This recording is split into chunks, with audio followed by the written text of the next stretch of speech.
émission qui a pour titre, Sarah, j'aime les panoramas. Ouais. Quel genre de panorama?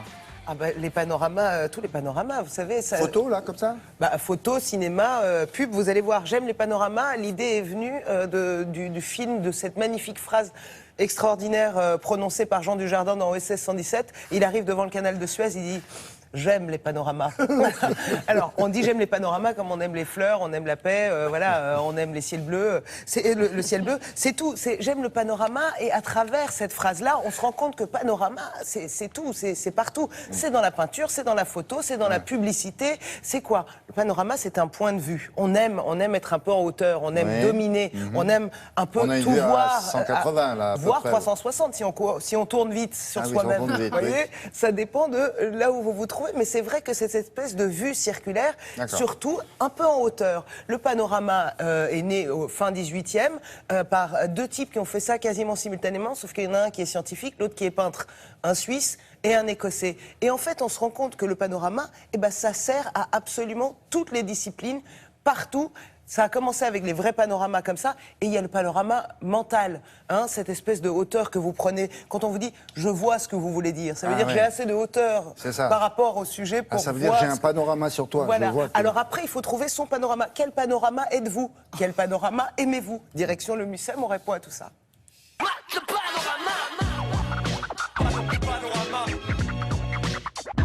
Le panorama. Le mot panorama, qui veut dire panorama, c'est-à-dire tout voir, correspond vraiment à cette idée d'un regard à 360 degrés sur une réalité. Le panorama naît à la fin du XVIIIe siècle grâce à un peintre écossais, un peintre génial, qui a l'idée d'abandonner son tableau de chevalet pour réaliser une grande toile circulaire. Et du coup, le spectateur, au lieu de regarder des images successives, a cette impression d'être immergé dans un véritable spectacle statique qui lui donne l'illusion de percevoir la réalité autrement. On parle de la question de la construction du point de vue, comment est-ce qu'on regarde le monde, comment est-ce qu'on construit son regard sur le monde à travers un certain cadrage, une certaine orientation, qu'elle soit matérielle ou idéologique. Le cinéma a beaucoup emprunté au panorama, notamment à travers les représentations de scènes de bataille, ces immenses armées comme ça qui viennent à nous comme un bulldozer, cette évocation des paysages complètement infinis, l'idée de balayer entièrement l'horizon, c'est vraiment des choses qui sont communes au panorama et au cinéma.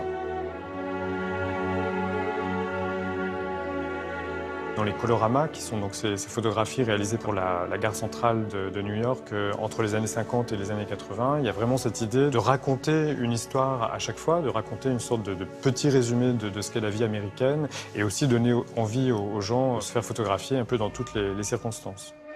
J'aime les panoramas, j'aime les panoramas. Dans l'exposition, on a voulu également parler de ce que Freud et Romain Rolland ont appelé le sentiment océanique, c'est-à-dire ce sentiment que l'homme peut ressentir quand il est face à un paysage immense et qu'il peut avoir ce sentiment de retrouver une sorte d'unité entre le moi et le tout de ce grand univers, une sorte de communion comme ça entre l'homme et la nature, soit à travers des grands tableaux panoramiques très allongés, soit à travers la représentation de personnages qui se retrouvent face à cette immensité. David Hockney a peint 3 grands panoramas, et notamment celui qui est présenté dans l'exposition, qui représente le Grand Canyon du Colorado.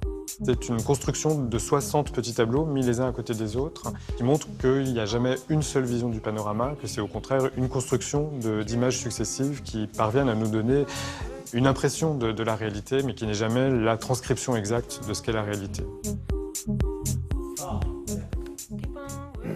Original, ça. C'est formidable. Ouais. Vous avez jusqu'à fin février pour y aller. Et même, je vais vous dire, il y a un beau panorama quand on est au Mucem sur la Méditerranée. Voilà, jusqu'à fin février. Je l'ai dit, ça? Ça, vous l'avez dit, oui. Ouais. Merci beaucoup. J'ai un beau panorama aussi, vous voyez, sur le matin, ce que représente le matin. C'est William Lémergie.